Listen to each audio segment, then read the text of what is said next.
Assalamualaikum warahmatullahi wabarakatuh. Bismillah, alhamdulillah, assalatu wassalamu ala rasulillah wa ala alihi wa sahbihi wa mawalah amma ba'du. Mudah-mudahan kita semua diberikan kesehatan oleh Allah subhanahu wa ta'ala. Baik siswa-siswi yang hebat, pada kesempatan ini kita akan mempelajari pelajaran super tasrif gitu ya, yaitu suatu ilmu ataupun cara ya, metode untuk kita supaya mengerti, memahami kalimat bahasa Arab. Maka buku super tasrif ini ya akan mengupas gitu ya, bagaimana kita nantinya akan memahami kalimat bahasa Arab ya, bisa memaknainya ataupun paling tidak kita bisa menerjemahkannya. Pada kesempatan ini kita akan mempelajari di buku super tasrif ini akan mempelajari tentang sulasi mujarrad gitu ya. Lalu apa sih sulasi mujarrad tersebut? Mari kita akan mempelajari, dibuka halaman, silakan kalian dibuka halaman 14. Nah ini ya, di bagian 1 kita akan mempelajari ya, mengenal struktur kata fiil sulasi mujarrad ya. Boleh dibaca dulu ya semuanya di sini, nanti akan dijelaskan. Ada 4 bentuk ya yang akan ditemui dalam tasrifan sulasi mujarrad ini ya, yang akan kita bahas. Bentuk yang 4 itu apa? Yang pertama adalah fiil madhi, ada fiil mudhari, ada fiil amar, dan fiil nahi. Ini 4 bentuk sulasi mujarrad ini ya, fiil madhi, fiil mudhari, fiil amar, dan fiil nahi gitu. Kemudian yang akan kita bahas sekarang satu-satu dulu, apa itu fiil madhi gitu ya. Fiil madhi itu adalah merupakan kata dasar dari semua bentuk fiil. Artinya fiil madhi itu yang menjadi pokok ya. Fiil mudhari, fiil amar, fiil nahi, yang ketiga fiil ini ya semua lahir ya daripada fiil madhi. Jadi merujuk kepada fiil madhi gitu ya. Maka itu sampai situ ya. Nah, tadi apa yang disebut sulasi mujarrad gitu ya. Nah, penamaan sulasi mujarrad pun merujuk pada jumlah huruf asli, huruf asal, atau huruf bawaan pada fiil, atau huruf bawaan pada fiil madhi. Lalu artinya apa? Sulasi artinya 3 huruf.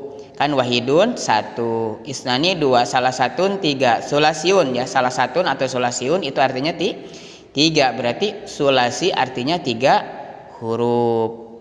Kemudian mujarrad artinya dikosongkan dari huruf tambahan, berarti asli suatu kalimat yang hanya 3 huruf saja ya, tanpa ada huruf tambahan, tanpa ada huruf penambah, berarti itu namanya sulasi mujarrad ya. Paham sampai situ? Oke, kalau sudah paham, kita lihat ini bagan ya, suatu bagan yang harus dihafalkan nantinya ya.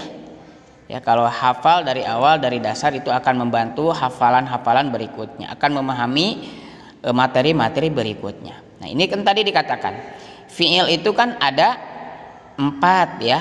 Ya, pokok dasar ya, pokok dasar fiil itu ada 4, ataupun bentuk dasar fiil ada fiil itu ada 4. Ada fiil madhi,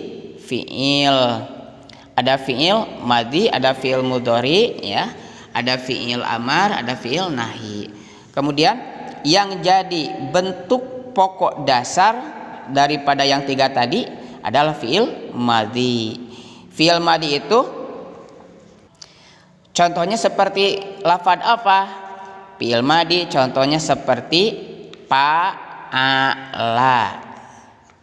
Fa'ala ini terbentuk dari 3 huruf. Ada pa, ada ain, ada lam. Berarti 3 huruf. Berarti 3 huruf itu adalah sulasi, namanya sulasi mujarrad ini ya. Namanya sulasi mujarrad. Hanya 3 huruf mujarrad dikosongkan dari huruf penambah. Jadi artinya ini asal. Fa'ala, fa, ain, dan lam gitu ya. Kemudian cara mengharokatinya bagaimana? Fa'ala, fa itu disebut fa fiil, ain disebut ain fiil, lam disebut lam fiil. Kemudian cara mengharokatinya fa fiilnya itu selalu dibaca a, berarti fa. Harokatnya fathah kan? Fa. Sebelumnya, oh ini di cakra ya. Ini berarti ini tanpa ada tambahan ini ya, disilang. Kemudian ain fiilnya harokatnya bagaimana? Ain fiil itu bisa dibaca a, berarti jadi a ya. Bisa dibaca i atau i, berarti fa, i berarti jadi i ya. Kemudian atau u berarti jadi u, berarti bisa kalau pa-nya tetap ya, pa fathah, berarti fa a, bisa fa i. Kalau u berarti fa u, berarti gitu ya cara bacanya. Selanjutnya bagaimana dengan lamnya, huruf yang ketiga? Lam ya, ini lam disebut lam fiil. Lam bagaimana cara harokatinya, mengharokatinya? Lam selalu dibaca a, berarti sama dengan fa ya. Berarti dibacanya la saja. Ya, la saja. Berarti fa selalu dibaca a, berarti fa. Ain fiilnya bisa dibaca tiga ya. Bisa dibaca tiga kategori, bisa a, bisa i, bisa u, berarti fa a, fa i, fa u. Lamnya hanya dibaca a, berarti la, berarti begini contohnya, fa a la, fa i la, fa u la.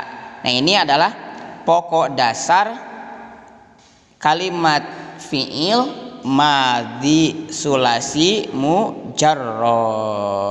Mudah-mudahan paham sampai situ. Oke, kalau sudah memahami di fiil madhi, kita akan melanjutkan ke fiil mudhari.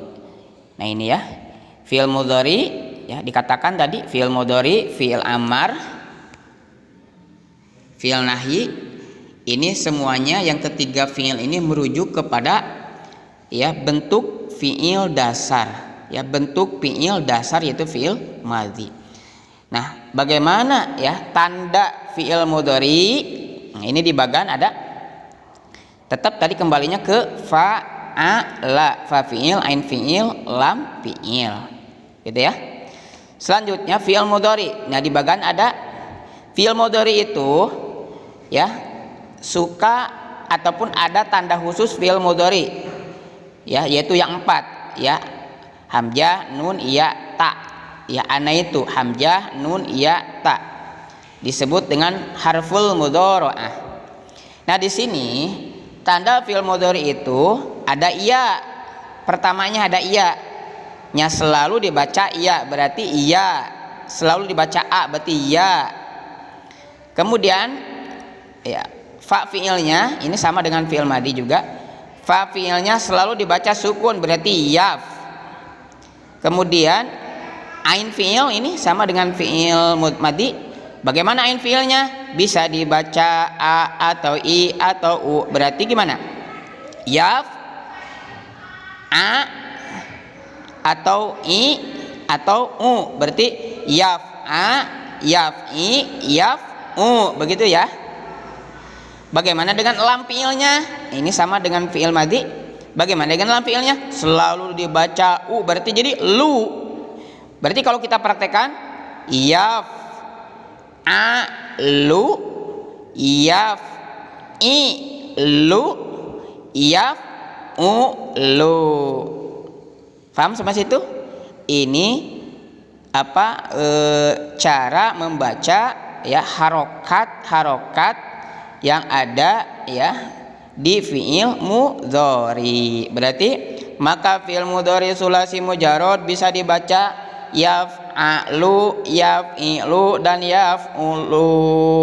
Oke, paham ya sampai di sini? Oke, mudah-mudahan. Mari kita lanjutkan di fiil amar. Nah, yang ketiga fiil amar. Lalu bagaimana tandanya fiil amar? Nah, ini di bagan ada. Fiil amar itu adalah fiil ya ataupun pekerjaan yang menunjukkan perintah. Contoh seperti makanlah, berarti kul, belajarlah, ya, seperti itu ya. Nah ini fi'il amar itu fi'il yang mengandung kata perintah, pekerjaan, ya, perintah. Contoh seperti itu, kembali tetap fa, ain, lam, fa fi'il, ain fi'il, lam fi'il, berarti sama dengan fi'il madi. Jadi tetap merujuknya ke fi'il madi. Cuman tambahannya mana? Kalau fi'il mudhari tambahannya contoh iya. Kalau fi'il amar tambahannya contoh apa? Contoh di sini ada alif atau hamzah. Maka hamzahnya ataupun alifnya dibaca u atau i. Berarti bisa u, bisa i, gitu ya. Kemudian bagaimana dengan fa-nya? Tadi apa? Fa fi'il ya.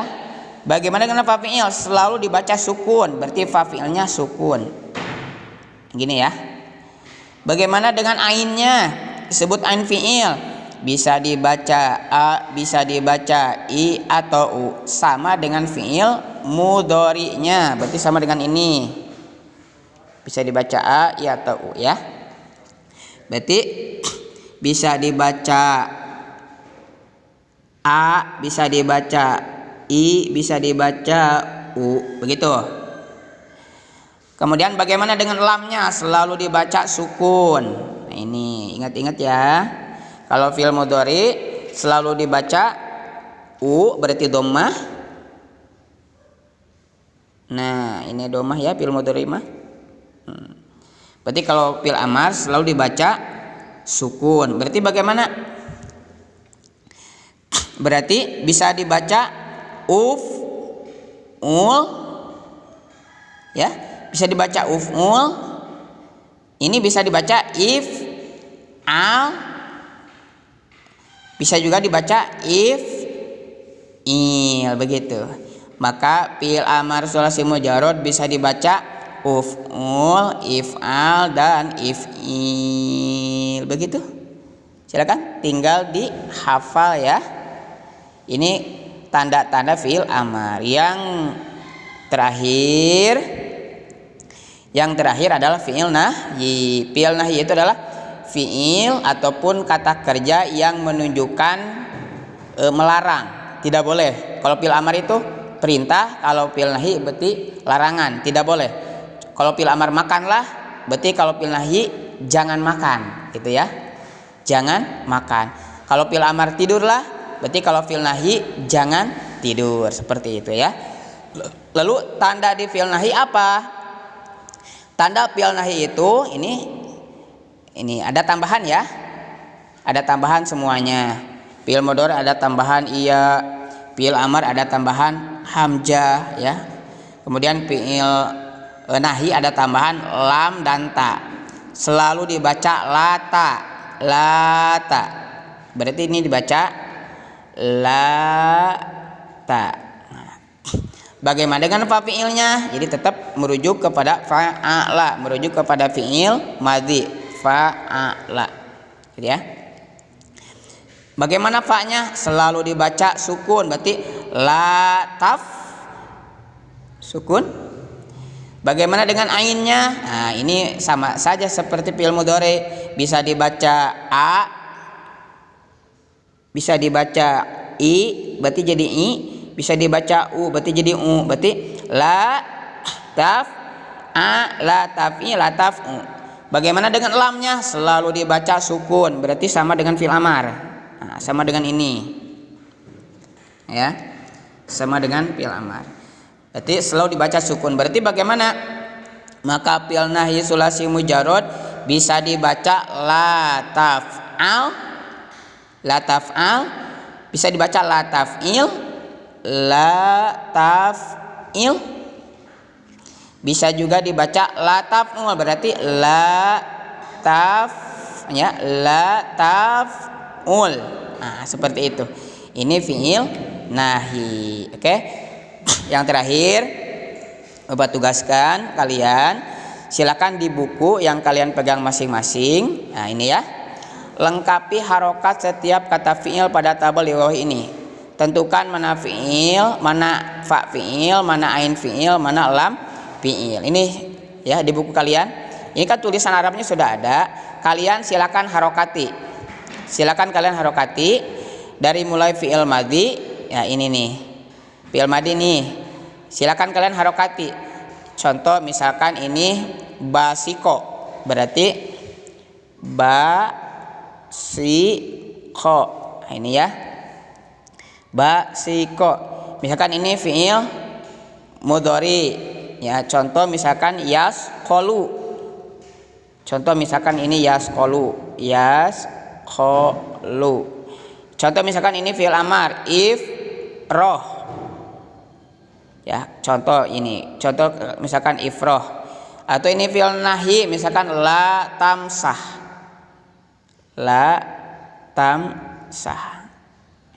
silakan lanjutkan. Ini jadi fi'il madinya harokatinya jadi bagaimana, fi'il mudhari'nya ini jadi bagaimana, fi'il amarnya jadi bagaimana, fi'il nahi jadi bagaimana. Ini ada dua huruf ya, ada dua kata atau ada dua kalimat ini ya. Yang nomor satunya sudah ya, yang nomor 2, nomor 3 ini ya, kalian silakan harokati. Kemudian ini kalimat ada pa, ada ta, ada khop ya. Kalau di fi'il mudhari'kan itu seperti apa? Dia contoh yang sudah ini ada ianya, ini juga berarti ada ianya. Kalau di fi'il amarkan dari kalimat ini jadi apa? Ini ada fi'il nahi, berarti lapad pa ta kop ini kalau di fi'il nahi kan jadi apa? Lihat contoh-contoh yang sudah ya. Ya contoh-contoh yang sudah. Ini berarti kalimatnya sama. Di sini kalimat ini kalimat dasar kan fi'il madi, jadi mudhari'nya bagaimana, dirubah jadi fi'il amar bagaimana, diubah jadi fi'il nahi jadi bagaimana. Maka poin kalau betul semua nilainya ada atau skornya ada 20. Nah, mudah-mudahan kalian bisa mengerjakan dengan baik. Terima kasih. Sekian pelajaran superlatif ini, mudah-mudahan bermanfaat dan kalian terus semakin berilmu, semakin menjadi orang yang mengerti. Ya, amin ya Allah ya rabbal alamin. Sekian, wassalamualaikum warahmatullahi wabarakatuh.